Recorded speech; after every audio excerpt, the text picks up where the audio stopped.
Aleluia. Só os irmãos com a paz do Senhor, amém? Amém. Amém, igreja? Amém. Glória a Deus. Abra a sua Bíblia comigo, em Apocalipse, capítulo 2.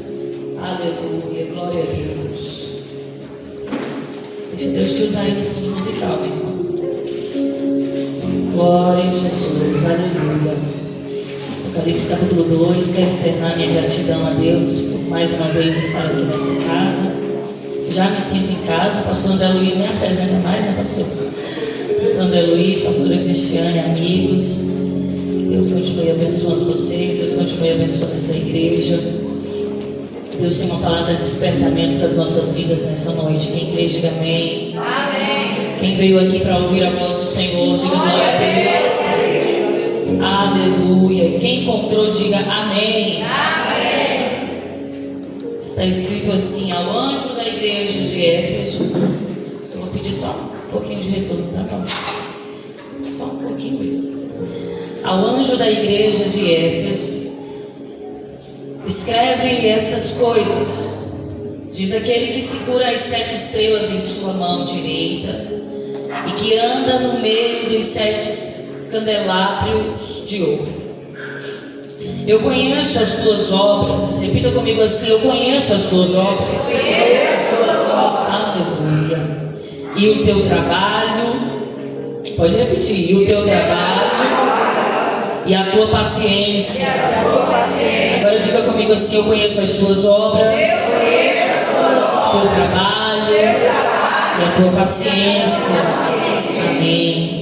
E como tu não podes suportar os que são maus, e tens provado os que dizem ser apóstolos e não são, descobriste que são mentirosos, e tens suportado, e tens paciência, e por causa do meu nome trabalhaste e não desfaleceste. Todavia eu tenho algo contra ti, porque deixaste o teu primeiro amor. Lembra-te, portanto, de onde tu caíste, arrepende-te, fazes as primeiras obras. Senão eu virei a ti rapidamente, removerei o teu candelabro de seu lugar, se não se arrependeres. Mas isto tu tens: odeias os atos dos nicolaítas, que eu também odeio. Aquele que tem ouvidos, ouça o que o Espírito diz às igrejas. Aquele que vencer, eu darei de comer da árvore da vida, que está no meio do paraíso de Deus. Repita comigo: aquele que tem ouvidos, ouça. Aquele que tem ouvidos, ouça. Feche a sua Bíblia e permaneça de pé, que nós vamos estar orando. Querido Deus e eterno Pai, eu te louvo por esta oportunidade de mais uma vez estar na tua casa, de termos esta liberdade de entrarmos no teu santuário, bendizermos o teu santo nome, ter liberdade para cantar um louvor, para fazer uma oração em alta voz, ouvir a tua voz, pregar a tua palavra. Eu te agradeço por essa dádiva, Senhor, porque enquanto temos esta liberdade, existem homens e mulheres espalhados em todo o mundo que não têm mais essa liberdade de te adorar, mas que neste momento preserva a sua fidelidade ao Senhor, mesmo em meio às perseguições. Graças te dou por este culto, graças te dou por esta igreja, graças te dou pela tua palavra, que é viva e eficaz, mais penetrante do que qualquer espada de 2 gumes, que penetra até a divisão da alma e do espírito, ossos e medulas, e é apta para discernir pensamentos e intenções do coração. Meu Deus, é o Senhor que conhece a tua igreja, é o Senhor que conhece a necessidade do nosso coração e sabe exatamente o que precisamos ouvir nessa noite. Ó Deus, a palavra é tua, Senhor, e o Senhor tem liberdade para falar neste lugar. O Senhor tem liberdade para fazer de acordo com a tua vontade. A tua palavra tem poder e autoridade, Jesus. Então, no momento em que a tua palavra começar a ser ministrada neste lugar, vai tocando vidas e curando, vai restaurando e libertando, vai transformando e animando, vai renovando e avivando. Aonde a tua palavra encontra um terreno, Senhor, um terreno fértil, ali ela se fixa, ali a semente cresce, ali a semente frutifica. Aonde houver um coração fértil, aonde houver um coração aberto para ouvir, entender, guardar e executar a tua palavra,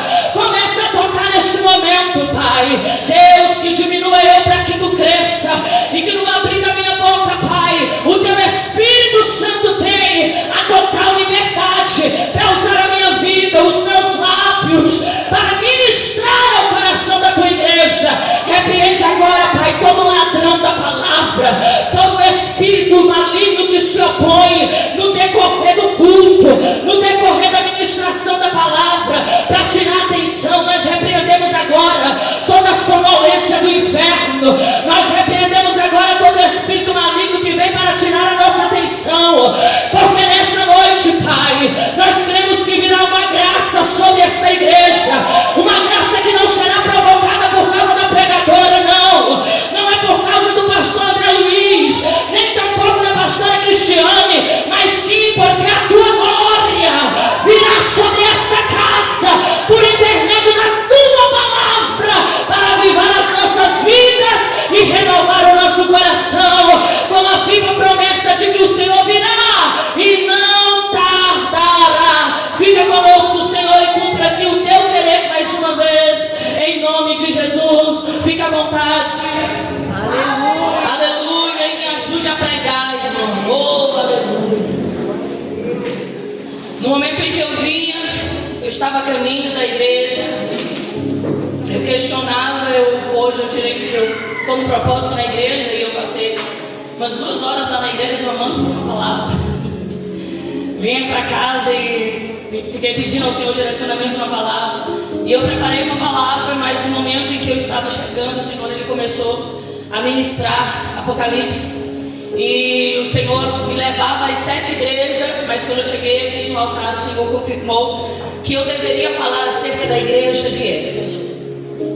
Nós vivemos em dias em que é bem verdade que falar sobre a vida de Jesus Cristo parece que não traz mais esperança para algumas pessoas.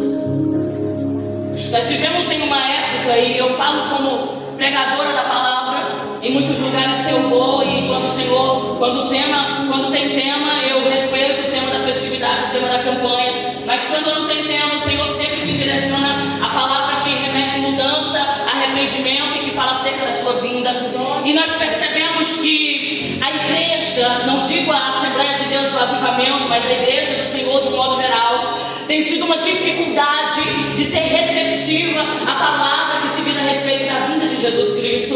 E isso gera um questionamento no meu coração, no meu pensamento, porque a que caminho nós estamos seguindo e o que de fato nós estamos esperando.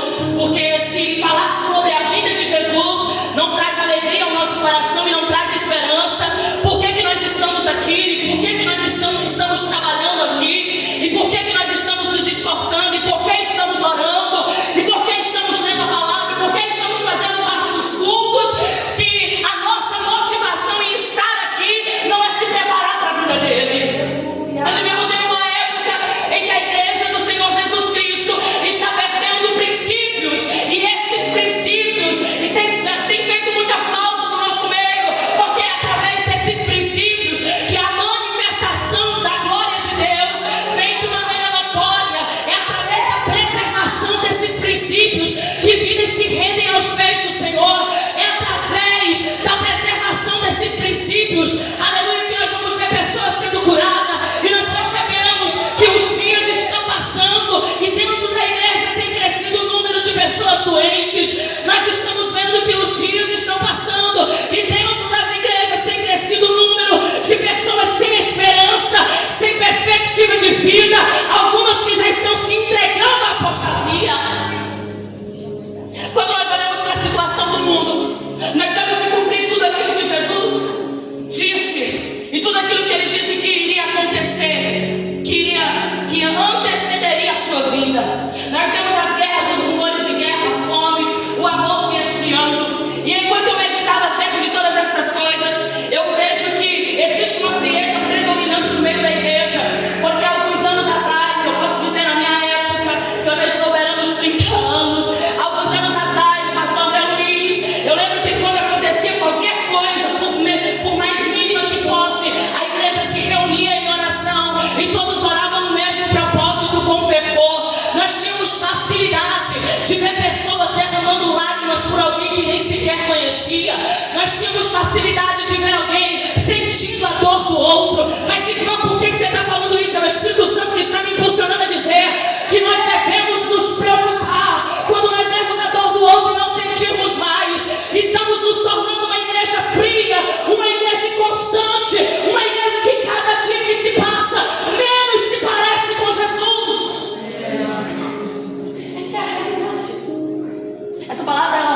primeiro em mim.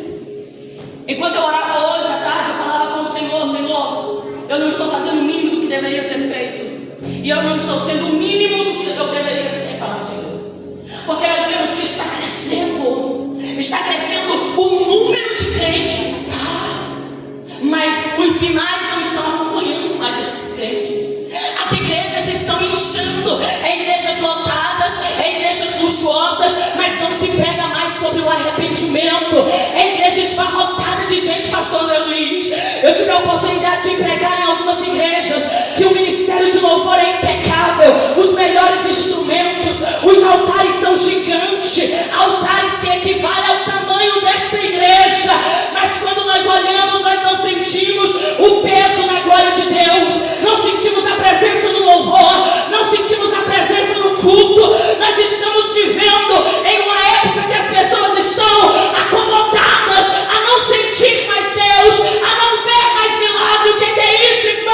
É pessoas que estão distantes de Jesus, são pessoas que ainda não entenderam o seu propósito. E enquanto eu analisava acerca de tantas guerras que estão acontecendo, e estão se intensificando cada vez mais, e eu orava ao Senhor, isso aqui é forte, eu orava ao Senhor e eu falava: Senhor, obrigado pela minha nação, obrigado por eu ter a oportunidade de morar num país em que nós nunca enfrentamos nenhuma guerra dessa forma, num país que, apesar de ter a desigualdade, sim, a dificuldade, a saúde pública ser um caos, o Senhor, Ele cuida de nós de uma maneira especial. A fome no Brasil não predomina como predomina na África. E quando eu falava sobre isso, eu louvava a Deus por isso, o Senhor começou a ministrar no meu coração. E o Senhor dizia assim: vocês já estão em guerra. E eu meditava sobre aquilo, eu orando sozinho lá na igreja. E o Espírito Santo começou a dizer ao meu coração: mas vocês já estão em guerra. E eu perguntei para o Senhor: Senhor, mas como assim? O exército não foi convocado? Não tem tanta fome? O Brasil ele não está sentindo tão de perto esse impacto dessa guerra? E o Senhor começou a ministrar no meu coração: a pior guerra vocês estão enfrentando. Sabe qual é a guerra? Do acomodismo. Aí o Senhor começou a ministrar no meu coração: sabe por quê? Nas outras nações, os cristãos estão sendo perseguidos. É porque Satanás tentou pará-los com coisas mínimas, mas não conseguiram.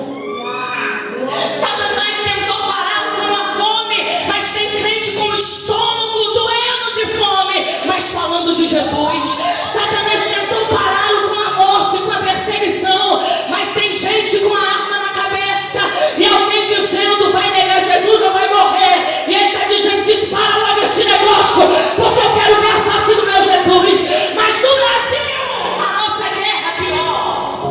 Sabe por quê? Nós não precisamos de uma perseguição tão grande para abandonar Jesus. Sabe por quê? Nós já estamos o abandonando por nada. A nossa guerra é a apostasia. A nossa guerra é a falta de amor. A nossa guerra é a frieza espiritual. A nossa guerra é o achar que vir já está bom. Não, tem que vir, tem que sentir, tem que ver a manifestação da glória dele. Quando nós olhamos para a igreja de Éfeso, nós vemos essa igreja sendo muito elogiada por Jesus. Essa igreja, ela foi elogiada pelo seu esforço, pelo seu trabalho, pela sua dedicação. Jesus, ele vai começar a mensagem para a igreja de Éfeso da mesma maneira que ele vai iniciar a mensagem para as demais igrejas. Eu sou aquele que passei entre os 7 castiçais e que tenho na minha mão as 7 estrelas. Eu sou aquele que conheço as tuas obras. Eu acho muito interessante isso, que para todas as igrejas o Senhor vai iniciar a carta da mesma forma. Eu sou aquele que tem o domínio sobre os 7 pastores e sobre as 7 igrejas. Eu sou o que passeia e eu sou aquele que conheço as tuas obras. Quando o Senhor diz, eu sou aquele que conheço as tuas obras, Ele está dizendo, esta carta, esta mensagem é exatamente para você. Para não correr o risco da igreja de Éfeso dizer, nossa, mas isso aqui se encaixa na igreja de Pérgamo. Ou a igreja de Pérgamo olhar para a igreja de Esmirna e dizer, mas isso que ele falou para mim também se encaixa para a igreja de Esmirna. Não, o Senhor disse, eu conheço as suas obras. Essa carta está sendo endereçada para você. Não, eu não erro o endereço, porque sou eu que conheço o teu deitar e o teu levantar. Sou eu que sei exatamente o que você precisa ouvir. O Senhor já direciona a mensagem para a igreja de Éfeso dizendo, eu tenho controle de tudo. Eu tenho vocês sustentados na palma das minhas mãos. Eu passeio entre os 7 castiçais, ou seja, eu sei o que está acontecendo, eu sei o que está pregando, eu sei como estão orando, eu sei como estão buscando. E tem mais, eu tenho controle de tudo. Aquilo que você sabe, aquilo que você entende, não te dá o domínio sobre as coisas. Eu continuo dominando. Ele vai dizer, eu conheço as tuas obras, a tua paciência, o quanto você trabalha, o quanto você se esforça, o quanto você se dedica. Tinha serviço, tinha trabalho, tinha alguém servindo o pastor André sem preguiça, tinha alguém se dispondo a pastora Cristiane sem reclamação, sem murmuração. Sabe o que significa? A igreja de Éfeso era aquela igreja que era prudente ao ponto do pastor André Luiz não precisar se preocupar em estar aqui 7 horas em ponto, porque já tinha alguém para abrir essa igreja 7 horas em ponto. Da pastora Cristiane não se preocupar se não conseguir escalar alguém para a igreja. A irmã que está acostumada a abrir o culto, a irmã que está acostumada a ir para a igreja, talvez não vai poder vir, não vai estar aqui, mas não se preocupa, porque a igreja toda trabalhava em união. Quando um faltava, o outro estava para substituir. Era uma igreja que tinha serviço. Muito serviço, muita paciência.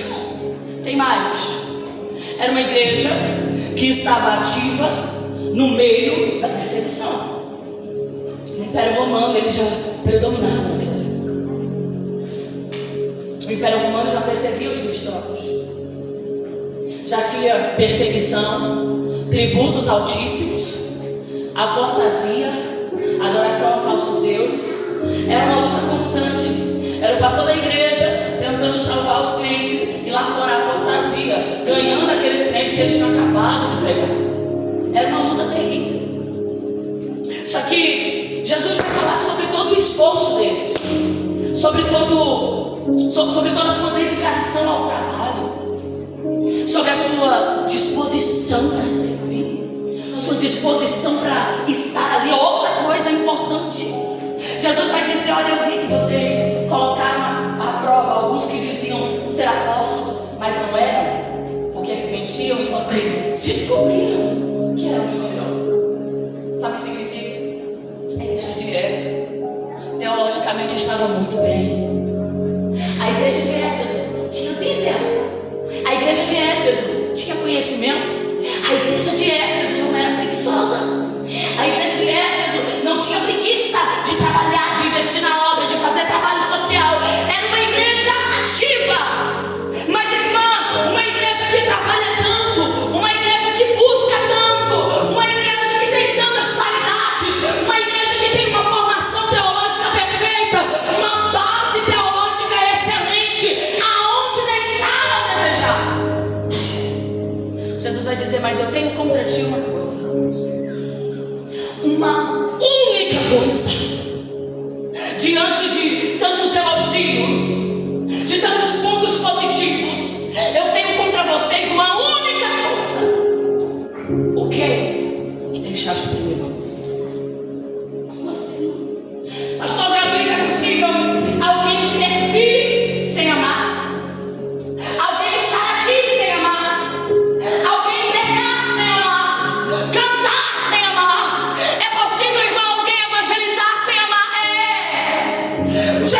vocês são pontuais em todos os trabalhos.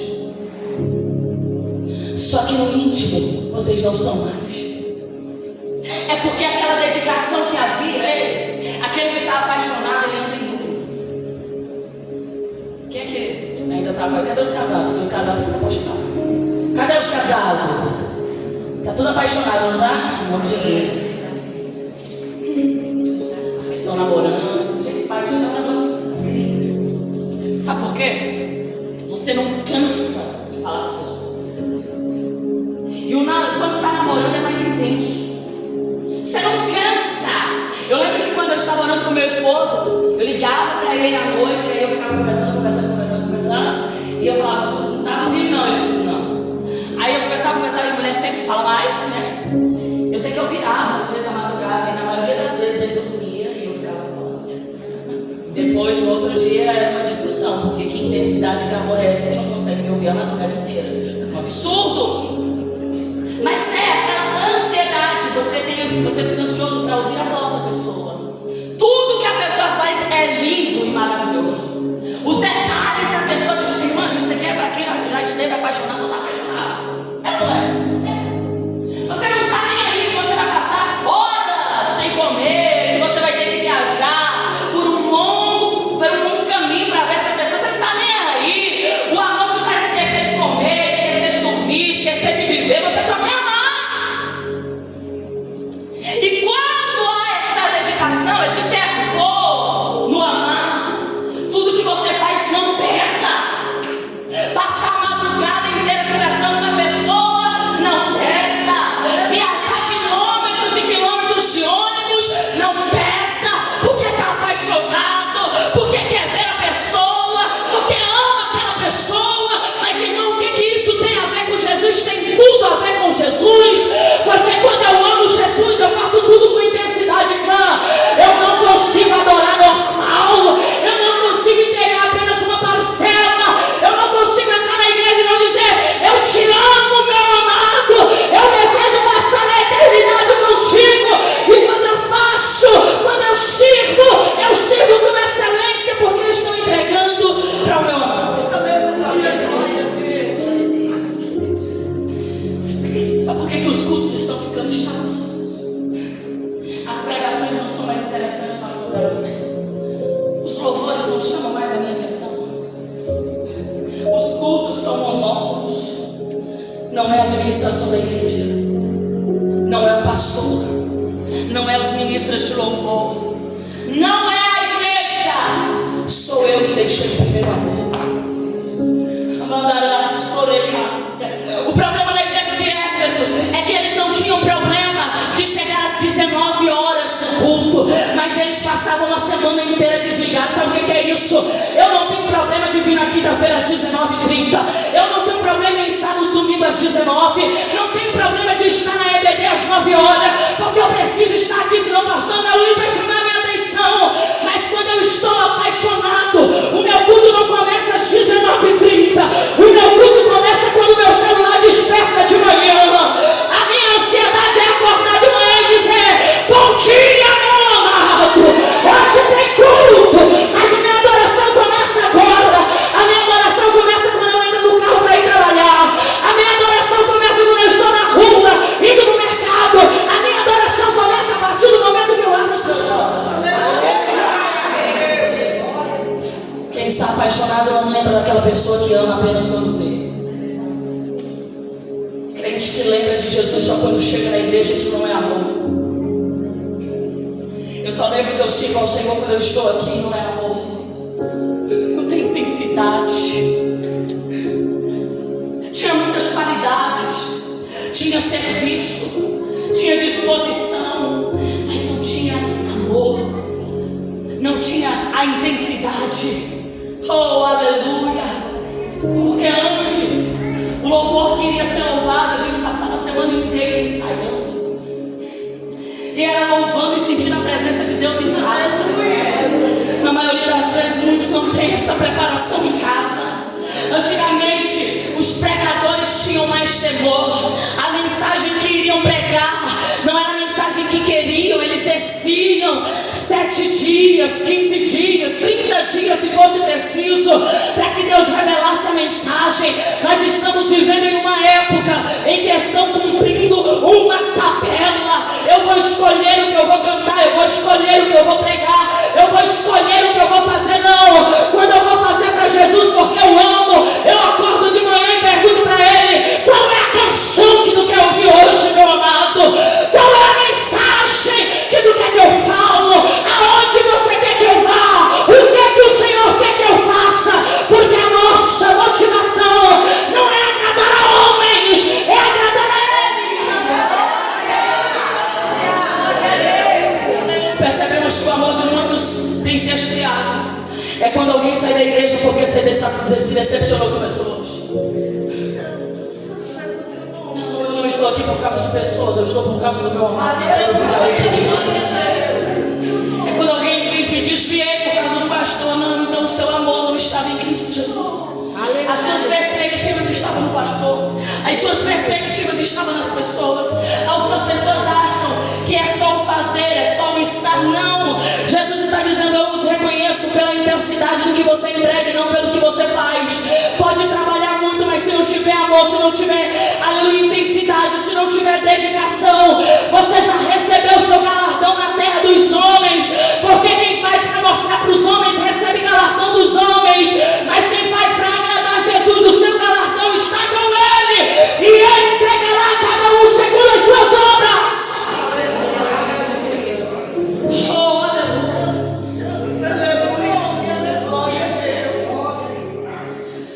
uma carta do próprio Jesus. Ele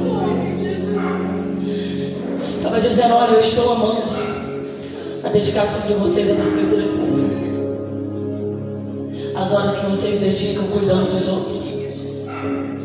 Só que o problema é que vocês estão cheios de serviços, cheios de compromisso, e estão tão cheios de tantas coisas que perderam a mim. Perderam. Quando nós falamos de estar atarefado com muito serviço, automaticamente eu sou levada a Marta e Maria. Porque quando nós vimos Marta agoniada, desesperada com muito serviço, eu não a condeno. Eu não condeno Marta, porque todo o seu esforço era para servir a Jesus. Ela queria recebê-lo bem na sua casa. Ela queria servir a melhor refeição, amada. Ela queria que a casa estivesse impecável, para que ele se sentisse bem, para que ele se sentisse confortável. Só de contrapartida tinha alguém que estava aos pés dele desde o momento em que ele entrou naquela casa. Só que Marta está sufocada, Marta está atarefada, já está na hora do almoço, a comida não está pronta ainda, os discípulos estão na sala, mas a casa ainda não está totalmente varrida, tem muitas coisas pendentes, e ela vai se enchendo, e ela começa a se incomodar com Maria, que estava aos pés de Jesus, porque ela estava fazendo tudo, e aos olhos dela Maria não estava fazendo nada. Mestre, porque ela não vai falar com Maria, ela vai falar com Jesus. Tu não te importas que eu sirva sozinha enquanto Maria está aí? Jesus vai dizer: deixe. Porque você, Marta, você está fatigada, você está estressada, você está atarefada com muitos assuntos e muitas coisas, mas Maria escolheu a melhor parte. Aleluia! A qual não será tirada dela. Ninguém tira Maria daqui. O problema não está em servir, o problema está na falta de equilíbrio. É eu querer fazer muito na obra, mas eu não me dedicar horas a Jesus. É eu querer pregar aqui na igreja, mas não querer falar com Jesus nas madrugadas. É eu querer fazer o serviço social de maneira impecável, mas não ter um jejum durante a semana, não ter um momento de oração com Deus. Tem crente que não sabe o que é devocional, e isso é falta de amor. Aleluia, Jesus. Muito serviço e pouca dedicação a Ele. Você já viu aqueles pais ausentes? Principalmente os mais favorecidos. Sabia que a maioria dos adolescentes depressivos hoje não é da classe baixa, é da classe média, da classe alta? Porque depressão e ansiedade não é falta de dinheiro, também, né? Dependendo do tamanho do boleto, a gente não dorme, né? Mas a ausência do pai. Porque os que têm muito dinheiro também têm muito serviço. Sabe o que acontece? Eles querem comprar os filhos com dinheiro. Papai não pode ir, mas você pode pegar o cartão para comprar o que você quiser. Não vou estar presente, mas eu vou ligar para o motorista te levar. Você pode comprar o que você quiser, você pode gastar com o que você quiser. Tem muito dinheiro à disposição, mas não tem o principal: presença, vínculo, comunhão. Eu tive a oportunidade de falar com adolescentes que vivem essa situação, que dizem que queriam ser pobre. Falou com essas palavras: eu quero ser pobre, eu quero morar numa favela, eu não quero um tempo de marca, eu só quero um café da manhã com meu pai, eu só quero um almoço com meu pai, eu só quero um momento com a minha família. Irmão, por que você está falando isso? Porque é exatamente isso que Jesus quer de você. Jesus às vezes vê o nosso serviço ativo, mas quando Ele nos procura, não nos encontra. Irmão, o que acontece? Então o meu trabalho está sendo jogado fora? Não. Você que é ativo, aleluia, no serviço social, tem alguém sendo abençoado através da tua vida. Você que prega, tem alguém sendo abençoado através da tua vida. Você que louva, tem alguém sendo abençoado através da tua vida. Irmã, então tá tudo certo, não tem problema, tem sim. Porque quando a trombeta tocar, será conhecido por Jesus. Não são aqueles que trabalharam, não são aqueles que fizeram, serão conhecidos no reino de Deus aqueles que mantiveram comunhão com Ele. O que vai ter de gente dizendo: Jesus, mas eu ajudei os necessitados, eu paguei cesta básica, eu preguei, eu orei, eu expulsei demônios, eu curei no teu nome. Jesus vai dizer: afasta-te de mim, porque eu não te conheço. Alguém vai dizer assim: irmã, mas isso aí não é quem está dentro da igreja, isso aí é para os desviados. Desviado não prega, não expulsa demônio e nem cura no nome de Jesus. Isso aqui é para crente, crente que está no altar pregando, cantando, louvando, crente que está ativo no campo, mas não tem mais comunhão com Deus. Aleluia. Tem mais comunhão com o céu. De tudo que nós devemos preservar, preservamos a comunhão. De tudo que nós devemos manter, mantenha-se a presença. Mantenha a presença de Deus. Quando eu olho para Davi, eu vejo um homem que experimentou de riquezas, luxos e honra. E se tem alguém que valoriza a riqueza, é quem já foi pobre. Rico não sabe o que é ser pobre, então na maioria das vezes ele não valoriza o recurso que ele tem. Mas um pobre, quando se torna rico, é diferente. Ele valoriza, porque ele lembra. Quando a mesa está farta, ele lembra de quando estava vazia. Quando ele começa a desfrutar de coisas que ele jamais desfrutou, ele lembra do seu passado. Ele lembra que da onde ele estava, jamais ele poderia viver aquilo ali. Nunca tinha vivenciado aquilo. Quando eu olho para Davi, eu vejo um homem que nós sabemos muito bem de onde ele foi tirado. Eu não posso dizer que a família de Davi era pobre, eu não posso dizer que Jessé era menos favorecido, porque ele tinha sim as suas propriedades, mas a posição que Davi ocupava não era muito baixa, era muito pequena, muito desprezível. Nós não olhamos para Davi como um filho favorito, nós olhamos para Davi como um filho esquecido, aquele que está no campo e ainda está cuidando das ovelhas malhadas. Porque para cuidar das melhores não dá. Não, dá pior que ele cuidar. Só que nós vemos Deus tirando Davi do anonimato, tirando Davi da posição baixa que ele estava e o elevando a rei de Israel. Se bem que teve todo o processo, mas nós não podemos falar desse processo porque nós não fugir da palavra. Eu quero falar da posição que Deus colocou Davi. Deus colocou Davi como rei de Israel.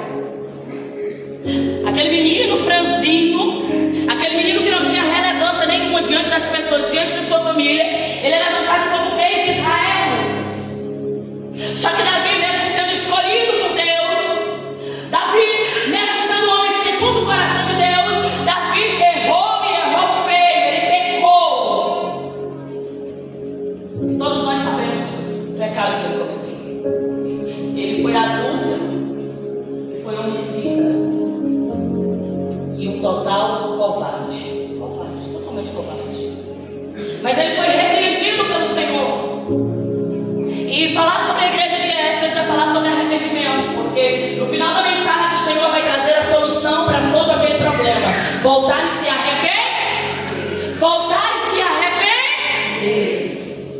Não importa o tamanho do pecado, a gravidade do que você fez, tem solução.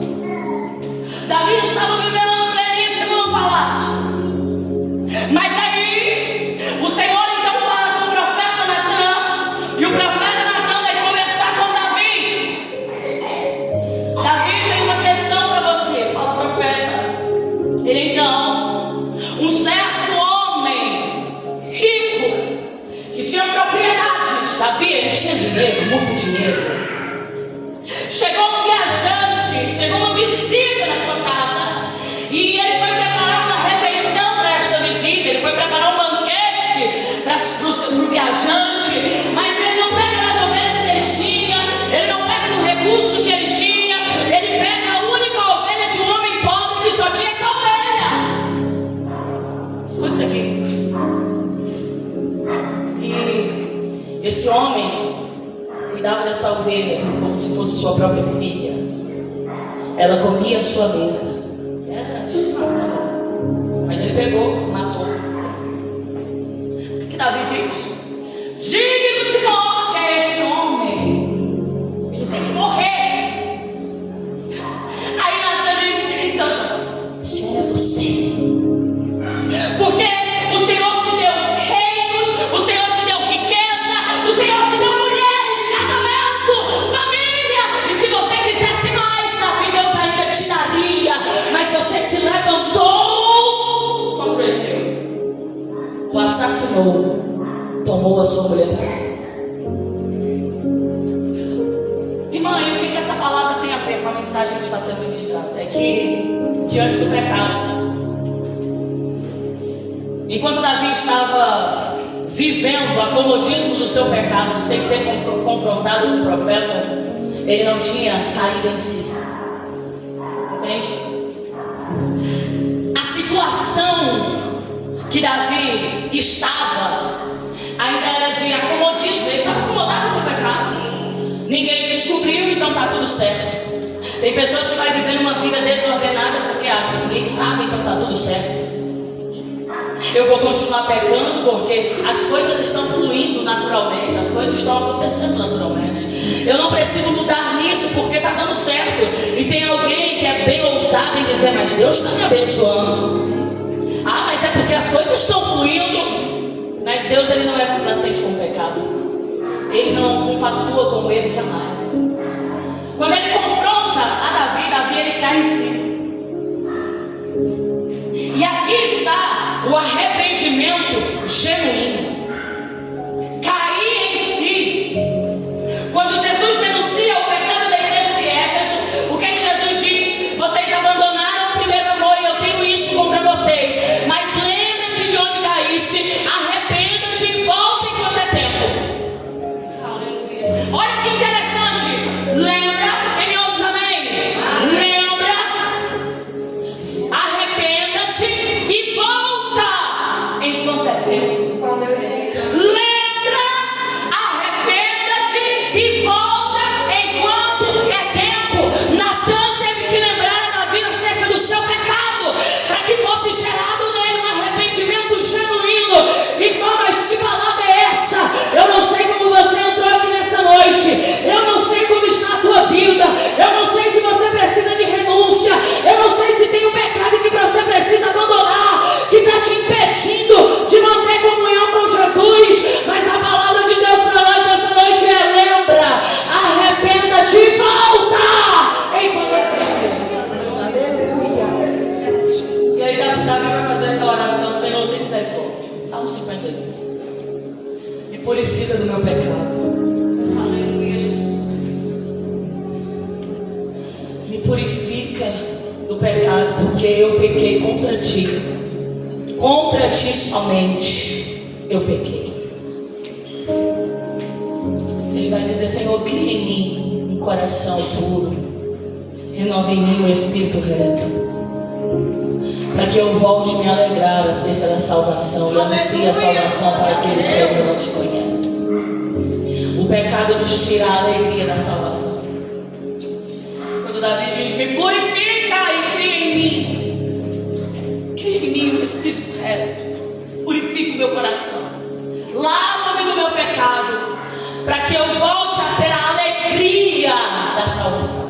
Sabe o que Davi está dizendo? O meu pecado me condenou ao inferno. O meu pecado me condenou à morte.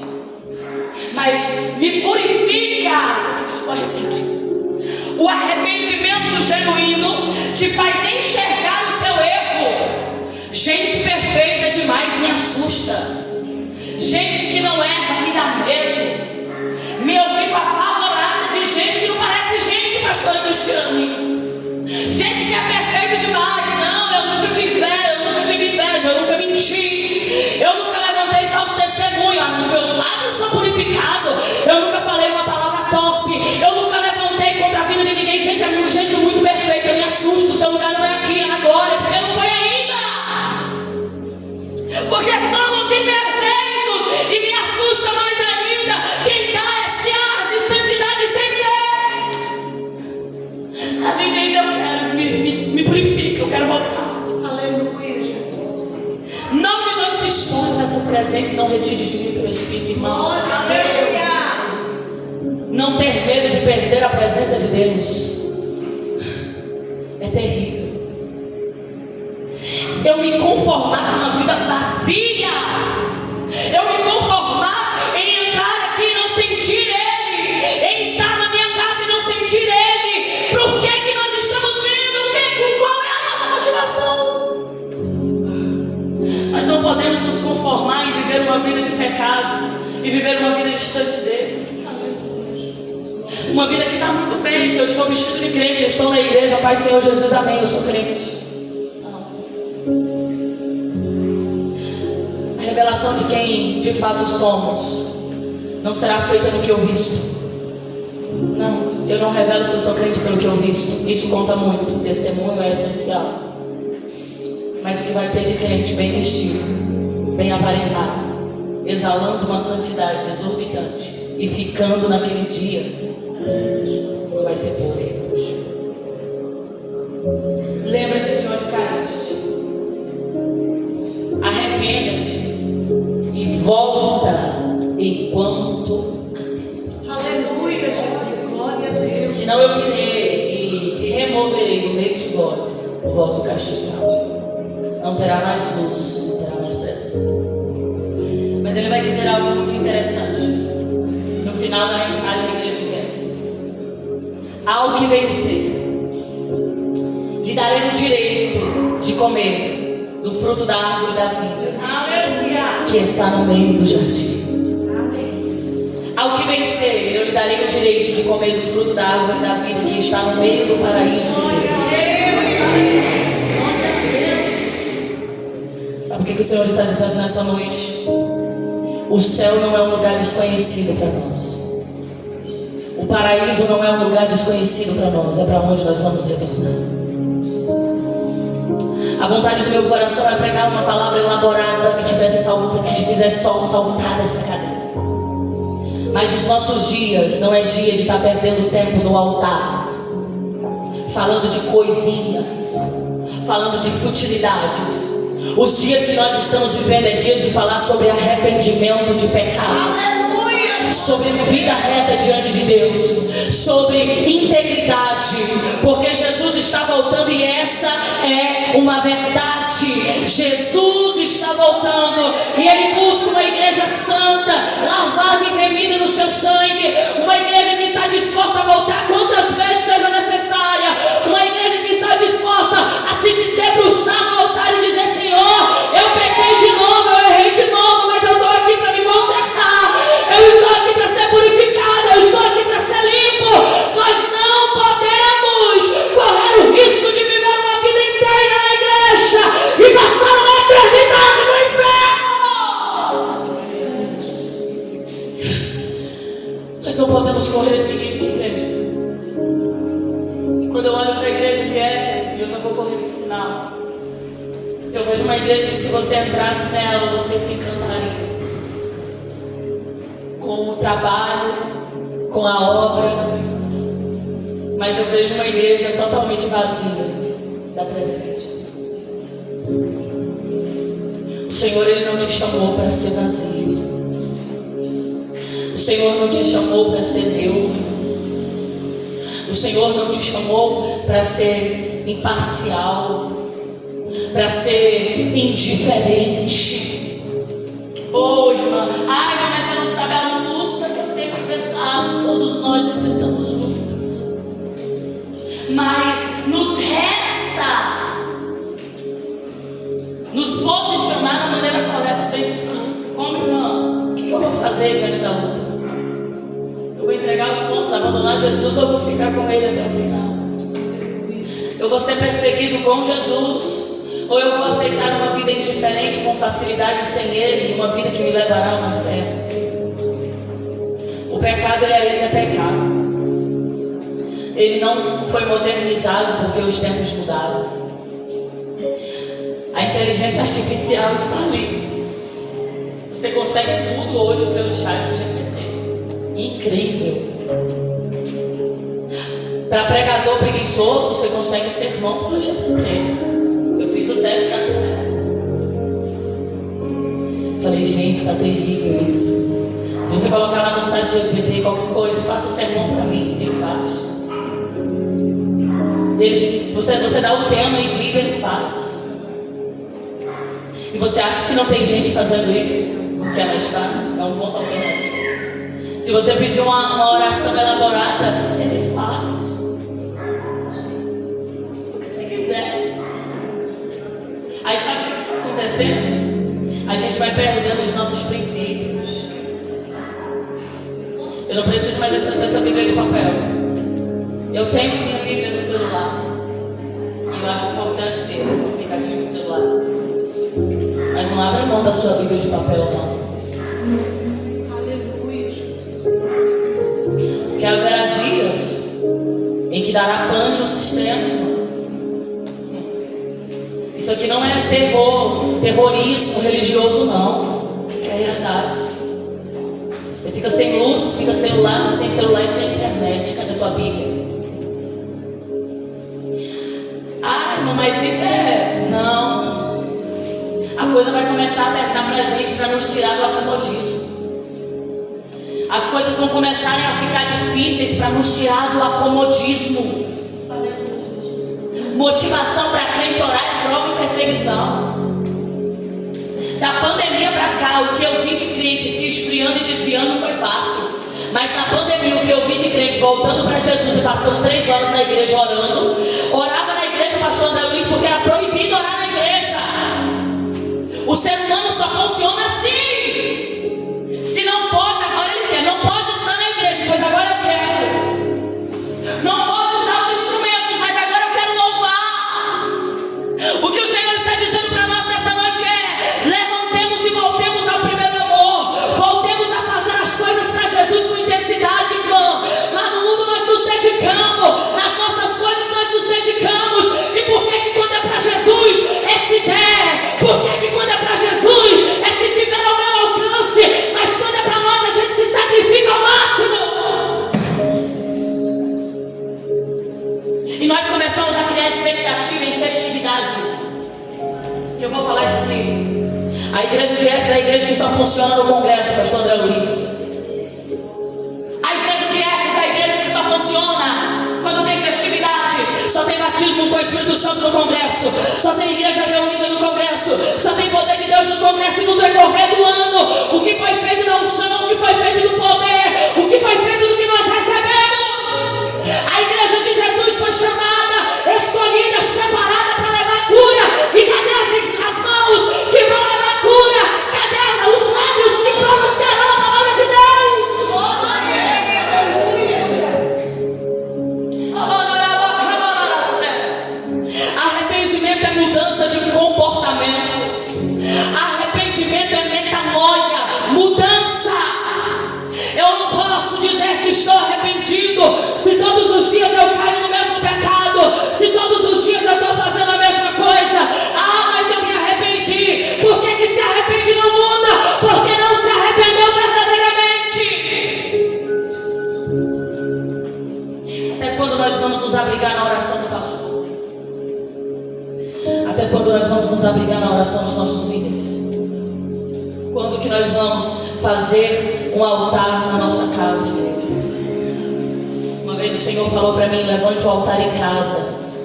coloque lenha nele. E quando chegar na igreja, você não precisa atirar fogo. Sabe qual é o problema? Nós não temos altar em casa. Nós não acendemos o fogo em casa. Em casa eu vivo uma vida promíscua. Em casa é rede social, em casa é Netflix, em casa é os meus negócios. Em casa é música secular, mas quando chego na igreja eu quero sentir a presença, eu quero ser curada. Eu quero que Deus revele o que vai fazer na minha vida. Se Deus começar a revelar hoje, não vai dar bom, irmão. Voltar ao primeiro amor é entender a essência do que te faz estar aqui. E a essência do que me traz aqui não é uma cura que eu preciso. O real propósito que me motiva estar aqui não é uma porta aberta que eu preciso. Não é um casamento que eu quero.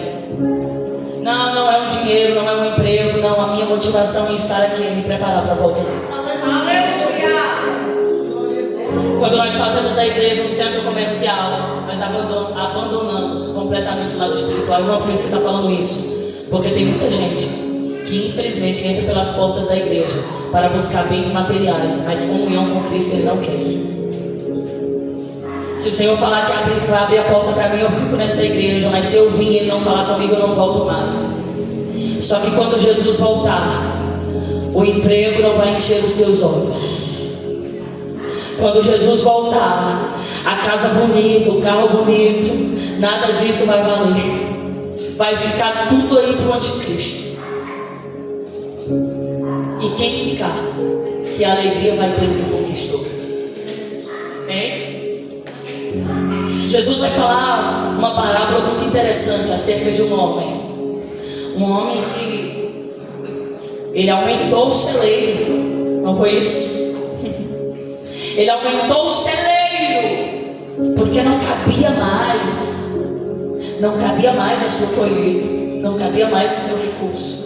Ele faz um outro maior. E ele enche aquilo ali.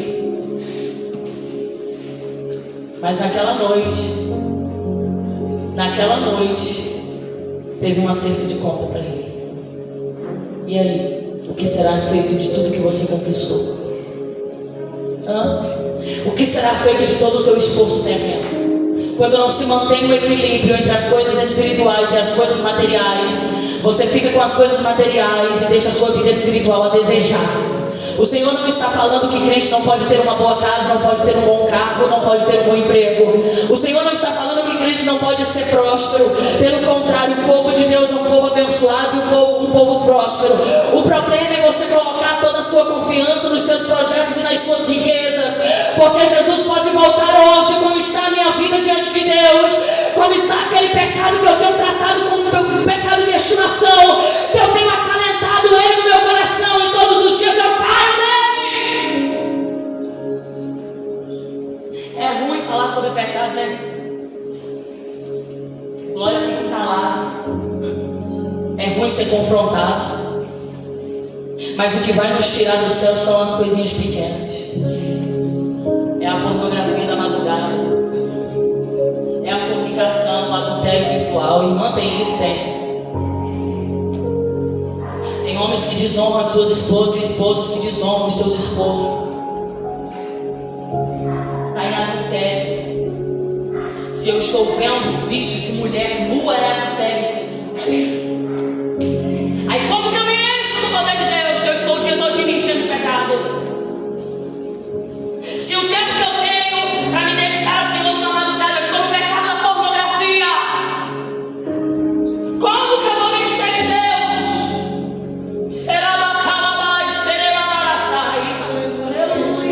Como que eu vou entrar no culto, pastor Elaine, e sentir a presença de Deus, se eu não consigo perdoar, meu familiar?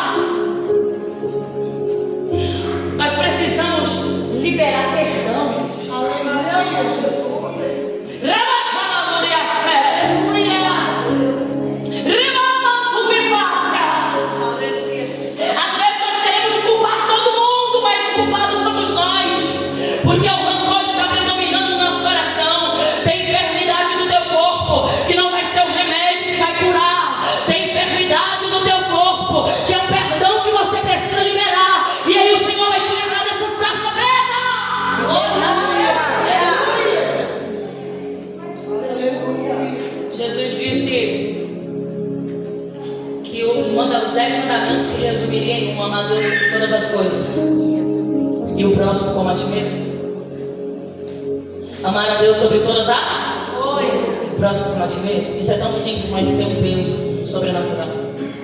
Amar a Deus sobre todas as coisas. Sobre tudo. Será que nós temos amado a Deus sobre todas as coisas? E o próximo como a ti mesmo. Para ser bem realista, às vezes nós nem nos amamos. A gente acaba com a nossa alma e com o nosso corpo. Isso é falta de amor. Quem não se ama não pode amar o próximo. E é impossível dizer amar a Deus e não amar o próximo. Eu poderia pregar acerca de tantas coisas essa noite, mas nessa noite a palavra que o Senhor ministrou ao nosso coração é acerca de voltar ao primeiro amor. Voltar ao primeiro amor é se lembrar do que te motivou a levantar a tua mão naquele dia a aceitar Jesus. O que te trouxe até o altar? Porque o que te trouxe até o altar deve ser o que te deve manter no altar. Se coloque sobre os seus pés essa noite. Aleluia, Jesus. Glória a Deus. Aleluia, Jesus. Eu convido você a fechar os seus olhos nesse momento. A palavra de Deus, ela foi bem direta no nosso coração acerca do que Ele deseja de nós. O que o Senhor deseja de nós é que nos arrependemos. Precisamos nos arrepender. Precisamos voltar. E é voltando, é se arrependendo, é renunciando, é se santificando, que nós teremos o privilégio de ver a face do Senhor Jesus. E poderemos então comer do fruto da árvore da vida que está no meio do paraíso de Deus. Querido Deus e eterno Pai, graças te dou pela tua palavra, Senhor. Graças te dou pela maneira que o Senhor vem ministrando aos nossos corações. Tua palavra diz que o Senhor corrige a todo aquele que ama, Pai. Aquele que não é corrigido pelo Senhor não é filho, é bastardo. E graças te damos, porque o Senhor nos adotou como filhos. E nós temos a nossa identidade de filhos em Ti. Meu Deus, neste momento eu apresento diante do Senhor a Tua igreja, Pai. É o Senhor que sonda os corações, é o Senhor que conhece a nossa alma, as nossas necessidades. E neste momento, Senhor, eu quero que neste momento o Senhor comece a visitar a cada coração aqui presente. Espírito Santo, que intercede por nós, com gemidos inexprimíveis, que é capaz de entender as nossas lágrimas e levar até o Pai de maneira compreensível, trazendo ao Pai palavras que não somos capazes de dizer, de expressar. Espírito Santo, vem, visita o coração angustiado nessa noite. Visita o coração que de alguma forma foi confrontado com a Tua palavra e deseja uma mudança genuína. Esse coração, Senhor, que entrou por essas portas com um desejo imenso de abandonar tudo e desistir. Alguém que não consegue mais, alguém que não tem força mais para caminhar, para prosseguir, vai de encontro agora. Vai de encontro agora, Senhor, com esta vida. Vai renovando pelo poder da Tua palavra. Vai restaurando pelo poder da Tua palavra. A Tua palavra é a verdade que confronta. A Tua palavra é a verdade que liberta. A Tua palavra é a verdade que transforma. A Tua palavra é a verdade que renova. É a verdade que vivifica. Vivifica-nos, ó Deus, pelo poder da Tua palavra. Ó Senhor, lâmpada para os nossos pés e luz para o nosso caminho é a Tua palavra. Como disse o salmista, Pai, eu guardei a Tua palavra no meu coração para não pecar contra Ti. Meu Deus, é a Tua palavra que nos constrange, é a Tua palavra que nos faz viver uma nova vida em Ti, Jesus. Que vidas neste momento sejam constrangidas pelo pecado, que vidas neste momento, Papai,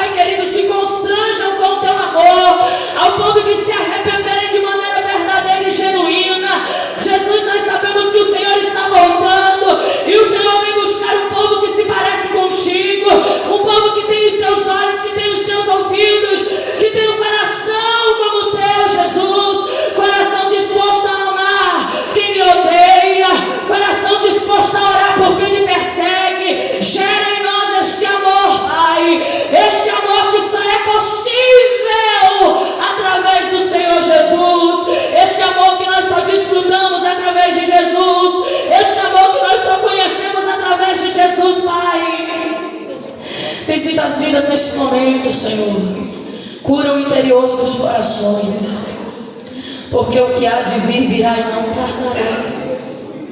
A tua vida pode ser hoje, Jesus. No final deste culto, a trombeta pode tocar. Oh, Senhor, e bem-aventurados são aqueles que ainda podem dizer: Maranata, vem, Senhor Jesus.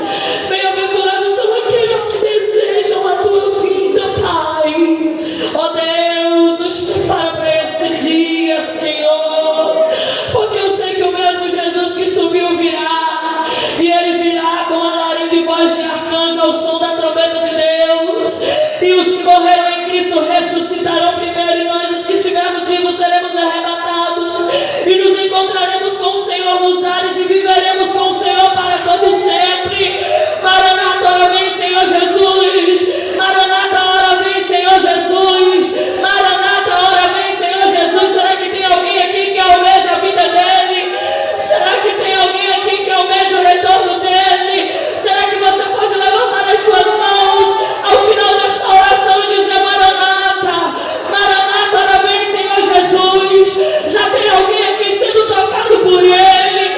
Já tem alguém aqui sentindo a glória dele? Já tem alguém sentindo o poder dele? Desce na casa com renovo, Jesus. Desce na casa e inflama os nossos corações com o fogo da tua presença.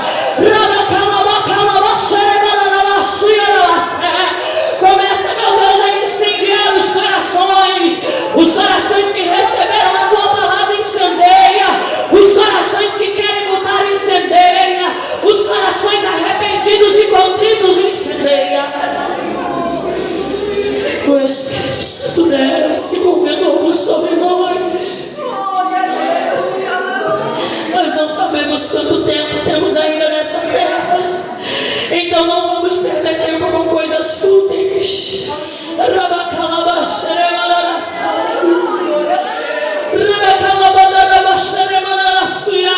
O Espírito Santo renova nessa noite.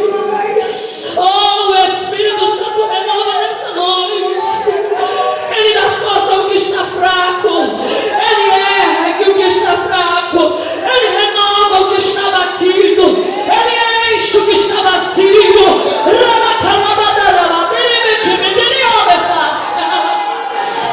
Há uma glória de Deus nessa casa. Há uma glória de Deus nessa casa.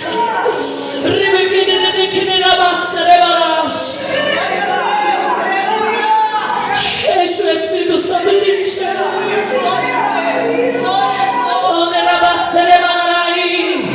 Novas línguas do Senhor está alabacana.